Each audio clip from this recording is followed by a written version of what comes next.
आइए हम सब मिलकर दुआ करें। ऐ खादिर मुतल्ला खुदा, तेरे आगे सबका दिल का हाल खुला है, तुझे सबकी मुरादें मालूम है और तुझसे कोई भेद छिपा नहीं। अपने रूहुल खुदूस के इल्हाम से हमारे दिल के ख्यालों को पाक कर, ताकि हम तुझसे कामिल मोहब्बत रखें और लायक तौर पर तेरे पाक नाम की ताज़ीम करें। हमारे खुदावन मसीह के वसीले से आमीन। This is how Reverend Samuel Harold Christian begins his sermon on most service days, addressing the faithful in chaste Urdu. St. Luke's Hindustani Church, tucked away in the heart of Hyderabad, has maintained this tradition for nearly 125 years. The church was established in 1900 by 3 missionaries from London who arrived in what was then the Nizam's dominion. They sought the Nizam's patronage to build a place of worship. So it had started in 1900, and Christian Missionary Society of London, 3 missionaries have came over here to establish this church. So this, first of all, they studied all the Nizam state and everything, and his ruling and everything. At that time, Urdu was the first language which have been connected over there. So in this language, they started learning the language, as well as they approached Nizam to build a church, to allot a land for them. So the Nizam has given this land, nearly 1.5 acres. The missionaries came with the aim of spreading the gospel and understood that they would have to do so in the language most widely spoken by the common people. Urdu was the obvious choice. The mission continued smoothly until India gained independence in August 1947. At that point, the departing British rulers directed all British missionaries to leave India. However, the missionaries were determined to ensure that the word of God continued to be delivered without interruption.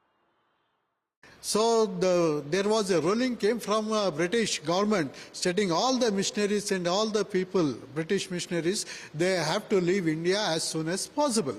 At that time, they were under the dilemma what to do with this property and whom to submit it, because God's mission has to go on.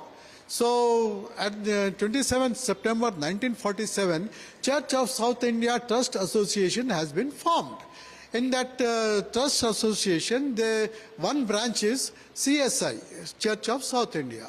So they gave this whole property and this church and everything to them, so that the mission should go on in the days to come and the years to come. So, the church known until then as Norman Miller's Chapel was transformed into St. Luke's Hindustani Church. Today, it is South India's only church where worship, liturgy and hymns continue in Urdu, reflecting the syncretic ethos of the region.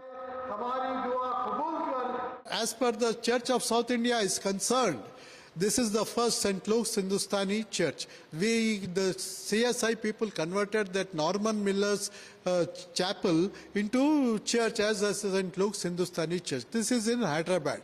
We are doing this ministry in Urdu and Hindi. And another church is there, where it is in Bangalore, Infantry Road, Vasanta Nilayam. There the church is going on. And that is purely Hindi-based church.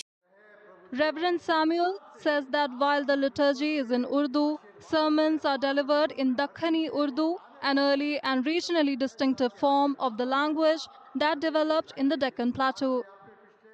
It is a mixed Deccani Urdu, you can call it, because Hindi, Urdu, both are mixed. Liturgy is in Urdu, as I have just read it. That is in Urdu. But when we preach and everything, that is in Deccani language. Today, the church faces a new challenge.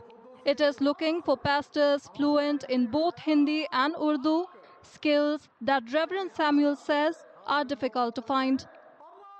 The clergy, he points out, must not only be conversant in the languages, but also be rigorously trained in theology to carry forward this unique ministry.